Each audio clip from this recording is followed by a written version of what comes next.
Contenido técnico. Entonces, vamos a hablar de la clasificación de estos empaques.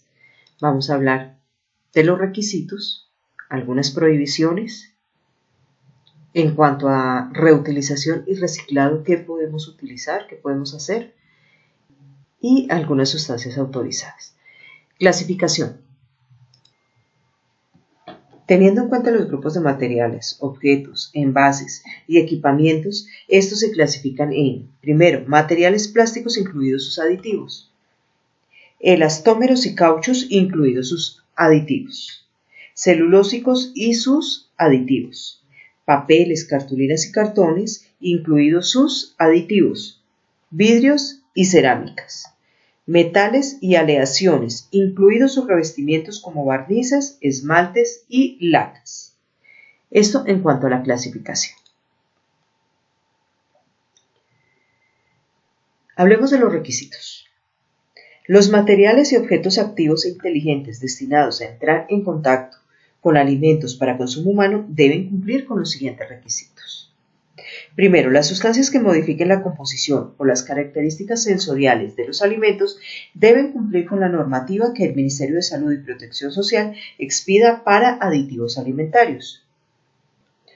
Los materiales y objetos activos no deben ocasionar modificaciones de la composición ni de los caracteres sensoriales de los alimentos que puedan inducir a error a los consumidores.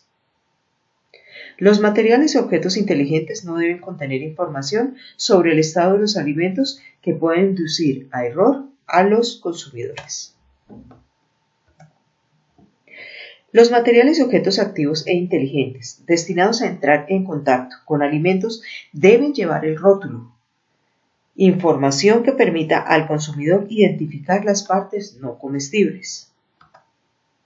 Los materiales y objetos activos e inteligentes deben indicar en el rótulo que son activos o inteligentes, o si son ambas. Bueno, hablemos de las prohibiciones.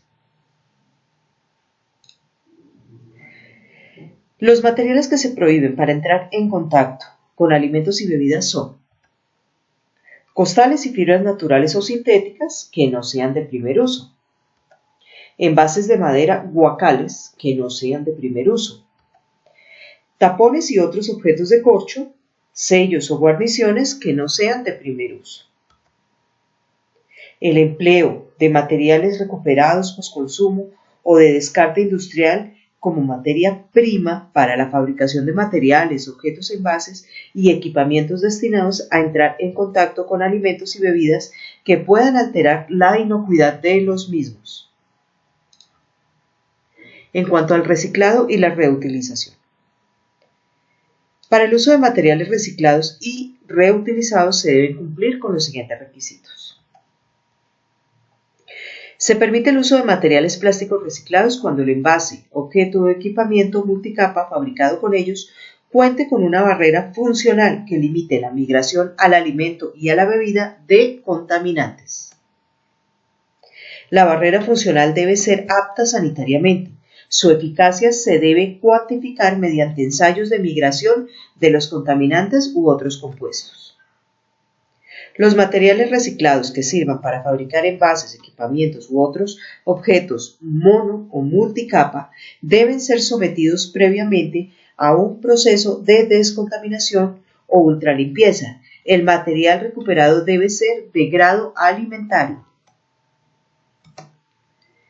La reutilización de envases de vidrio o plásticos se permitirá únicamente si se cuenta con tecnologías de retorno de envases, que incluyan la logística de recuperación de estos, la detección de contaminantes presentes, su limpieza e higienización, así como la evaluación de su aptitud sanitaria e inocuidad.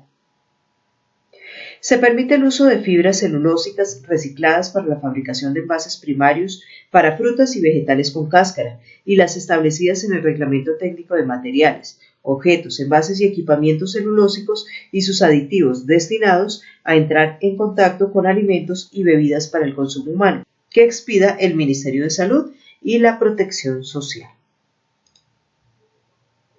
Algunas sustancias autorizadas.